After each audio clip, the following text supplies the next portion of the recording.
तर मित्रांनो, आज आलोय आपण सांगलीमधील गाव भागातील असणारे हे प्राचीन असं शिवकालीन श्री केशवनाथ मंदिर या ठिकाणी निसर्गरम्य वातावरणात असणाऱ्या या मंदिराला आम्ही आज भेट दिलेली आहे। या मंदिराचा संपूर्ण इतिहास जाणून घेण्यासाठी तुम्ही आमच्या चॅनेलला लाईक करा, शेअर करा, सबस्क्राईब करा।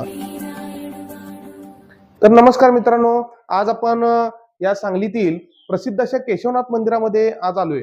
तर या ठिकाणचं जे केशवनाथ मंदिर आहे त्या मंदिराचा संपूर्ण इतिहास व इथली माहिती जाणून घेण्यासाठी या ठिकाणच्या आपण गुरु महाराजांना येऊन भेटलोय। नमस्कार महाराज। नमस्कार, मी संजय गुरव, केशवनाथ मंदिराचे पुजारी। आज इथं केशवनाथ मंदिर हे शिवकालीन पुरातन मंदिर आहे। ज्यावेळेला सांगलीची स्थापना झाली त्यावेळेला सांगली 6 गल्लीची होती असं हे केलं जातं। त्या वेळेला प्रत्येक शिवाजी महाराजांच्या संकल्पनेतून प्रत्येक गावात जे शिवमंदिर असावं, आज जर बघितलं महाराष्ट्रात कुठल्याही गावात गेला तर तिथे एक शिवमंदिर असतं। त्याच पद्धतीने हे सांगली गावातील हे शिवमंदिर आहे। त्यावेळेस असं हे शिवमंदिर शिवाजी महाराजांच्या काळात स्थापन झालेलं हेमाडपंथी मंदिर आहे।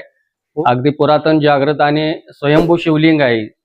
हे सांगलीतील एक आराध्य दैवत आणि सांगली परिसरातील ग्रामदैवत श्रद्धास्थान असलेले हे केशवनाथ मंदिर। आज जर बघितला तर शिव मंदिरात फक्त तुम्हाला शिवलिंग दिसेल। आज इथे शिवलिंगाच्या पाठीमागे एक विठ्ठल रुक्मिणीचं मंदिर आहे। विठ्ठल रुक्मिणीचा एक छोटासा मूर्ती आणि आहे। विठ्ठल रुक्मिणीला जनरली केशव संबोधला जातं, त्या पद्धतीने केशव बरोबर हा नाथ, त्यामुळे या मंदिराचं किंवा या देवाचं नाव, शिवलिंगाचं नाव केशवनाथ हे यावेळेला पडलेलं असं मानलं जातं। गुरव समाजाची प्रत्येक वर्षी पाळीदारप्रमाणे प्रत्येक वर्षी वेगवेगळे गुरु असे आमचे काठघर आहेत। त्या पद्धतीने प्रत्येक वर्षी आपली इथं पूजा अर्चा असते आणि प्रत्येक श्रावणात इथं एक मोठा उत्सव भरवला जातो। श्रावणातील प्रत्येक सोमवारी इथं एक मोठा उत्सव असतो। प्रत्येक सोमवारच्या पूजा, महापूजा, त्याचबरोबर अभिषेक, महाआरती असते। भक्तांतर्फे प्रसाद वाटप केला जातो खिचडीचा। असा प्रत्येक श्रावणात आहे असतं। महाशिवरात्रीला 8 दिवस पारायण सोहळा आणि त्याचबरोबर येथील एक मंडळातर्फे एक महाप्रसादाचं प्रत्येक वर्षी नियोजन केलं जाते आणि इथं प्रत्येक वर्षी केशवनाथ मंडळातर्फे महाप्रसाद याच्यातर्फे दिला जातो भक्तांना। हे केशवनाथ मंदिर गाव भागात तुम्ही मारुती चौकातून शिवाजी पुतळा करून पश्चिमेला आला की पश्चिमेला आल्यानंतर पहिल्याच डावीकडे वळून पहिल्याच टर्नला पुढे जे दिसतं ते निसर्गरम्य परिसरात पुढे झाडी, वडाचा मोठा एक वटवृक्ष, 70-81 वर्षापूर्वीचा वटवृक्ष आणि त्याच्या पुढे हे प्रशस्त केशवनाथाचं मंदिर। हे केशवनाथाचं मंदिर सकाळी बरोबर 6 वाजता उघडलं जातं। 6 वाजता अभिषेक पूजा चालू असते।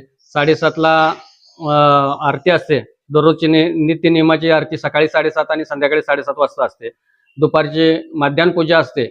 दुपारी 12 वाजता परत एकदा अभिषेक घालून जलाभिषेक करून फुलाची आकर्षक पूजा सजावट केली जाते आणि परत संध्याकाळी 7:30 वाजता नित्य नियमाची आरती आणि त्याचबरोबर संध्याकाळी बरोबर 9 वाजता मंदिर बंद होते। धन्यवाद।